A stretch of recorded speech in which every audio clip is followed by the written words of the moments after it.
पर किसी राजनीतिक व्यक्ति क्या यह आयोग के नियावलिक संकल्प के अनुरूप है या नहीं।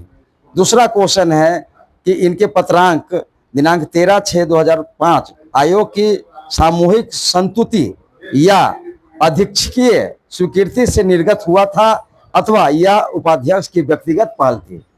मैंने इन्हें कहा कि क्या इन्होंने चेयरमैन साहब से, जो इनके जो चेयरमैन हैं, उनके आदेशानुसार किया गया था या अपने व्यक्तिगत रूप से किया था। मैंने ये भी प्रश्न किया है इनसे। तीसरा यह था कि क्या उपाध्यक्ष व्यक्तिगत स्तर पर अनुसूचित जाति जनजाति अत्याचार निवारण के अंतर्गत चेतावनी या नोटिस निर्गत कर सकते हैं। कृपया प्रावधान एवं नियमावली की प्रति भी हमने मांगा उनसे। क्या आयोग के उपाध्यक्ष किसी राजनीतिक दल के नेता पर सोशल मीडिया के आधार पर स्वतः संज्ञान लेकर कार्रवाई कर सकते हैं। क्या यह आयोग के अधिसूचित कार्य क्षेत्र में आता है या नहीं, मैंने ये भी उनसे मांगा है। उसके बाद मैंने बहुत ही एक प्रश्न है बिहार के लिए, महादलित आयोग और अनुसूचित जाति आयोग। चूंकि बिहार में दो आयोगों का गठन किया गया है, एक तो है महादलित आयोग और एक है अनुसूचित जाति आयोग। अब ये जो देवेंद्र जी जो है उपाध्यक्ष, इनको मैंने 5वां क्वेश्चन में इनसे सवाल किया है सूचना का अधिकार अधिनियम के तहत कि श्री देवेंद्र कुमार जी की नियुक्ति महादलित कोटे से हुई है या अनुसूचित जाति कोटे से।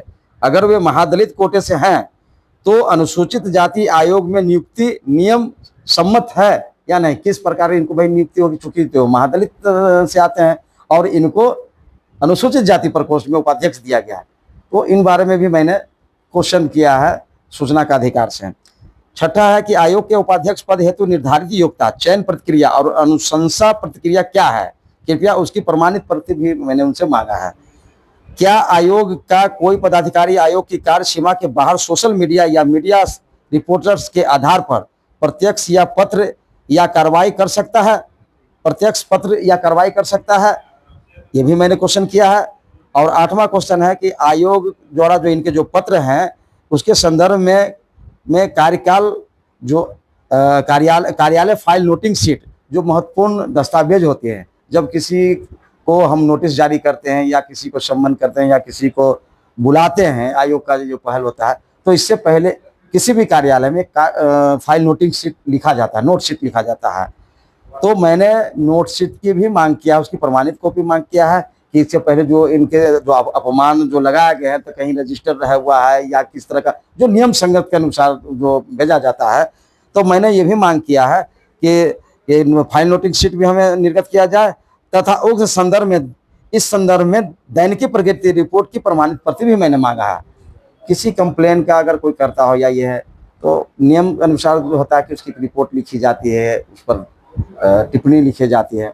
तो हमने 8 क्वेश्चन आयोग से हमने आरटीआई के अंतर्गत मैंने मांगा है।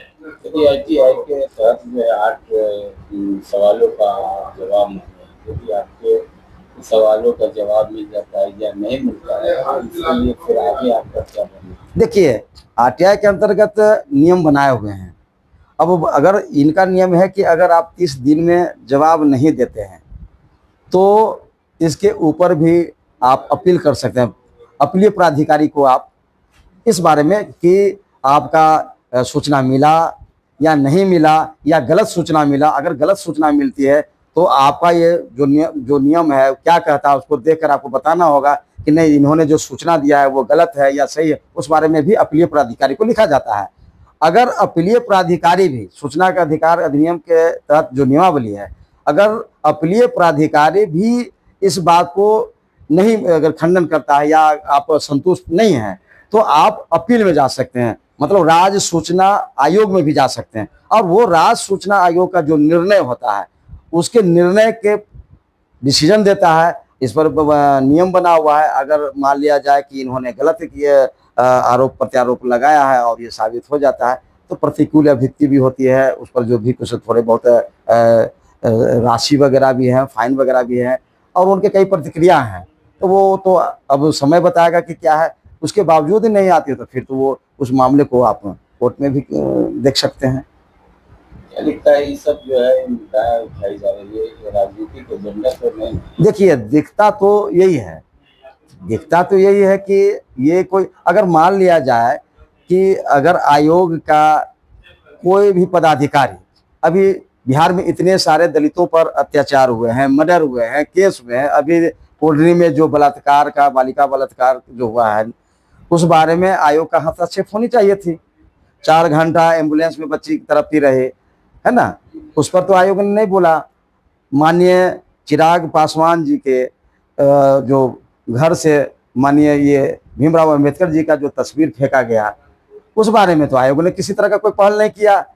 आप सांसद में बैठ के टिप्पणी दिया गया गृह मंत्री जी के द्वारा, अमित शाह जी के द्वारा जो कटाक्ष किया गया है अंबेडकर अंबेडकर अंबेडकर के, उस पर तो किसी आयोग ने, ना तो नेशनल कमीशन आयोग, ना तो किसी आयोग ने इस पर कोई टिप्पणी नहीं किया, न मानव अधिकार आयोग भी नहीं इसमें पहल किया, किसी भी आयोग ने नहीं किया। क्या समझते हैं इस तरह के? इसके यही है कि चुनावी वर्ष है, किसी तरह का मैंने व्यक्तिगत या अप्रत्यक्ष रूप से किसी मैंने अपने राष्ट्रीय जनता दल के जितने भी वर्कर्स हैं, जितने पदाधिकारी हैं, उनके मैसेज को पहचाना चाहता है, उनको गलत साबित करना चाहता है। विपक्ष खेमा हाँ, को जो है गलत साबित करना चाहते हैं कि किसी न किसी, और इनके पास तो मुद्दा है ही नहीं, मुद्दा इनके पास है ही नहीं। और इनके पास अब देख लीजिए ना, इतने सारे कांड, आप बिहार क्राइम रिपोर्ट्स के अनुसार आप अगर देखेंगे तो क्राइम दुगना बढ़ा है, ये नहीं दुगना बढ़ा, आप देख लीजिए, रिपोर्ट्स कहती है। और आप जंगल रात कहते हैं, देखिए ना साहब, उस समय के क्राइम और अब का आंकड़े में मिला हुआ है, मिल जाएंगे, खोजिए उसमें रिपोर्ट्स में। तो ये सब कथा कथित है। किसी भी तरह का अगर कोई मुद्दा नहीं मिलता है तो इस तरह का मुद्दा बयानबाजी करने का एक मिल जाता है, इससे कुछ होना जाना तो है नहीं।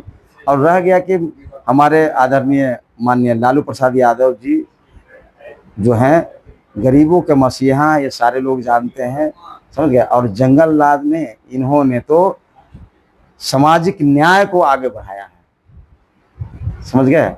और यही सामाजिक न्याय जब जो छोटे छोटे वर्कर जो अब आगे निकलने लगे हैं, तो यही चीज उनको जो सही तरीके से नहीं पचता है, चुभने लगता है। तो कहीं ना कहीं मुद्दा तो ढूंढेंगे, उल्टा सीधा मुद्दा तो ढूंढेंगे।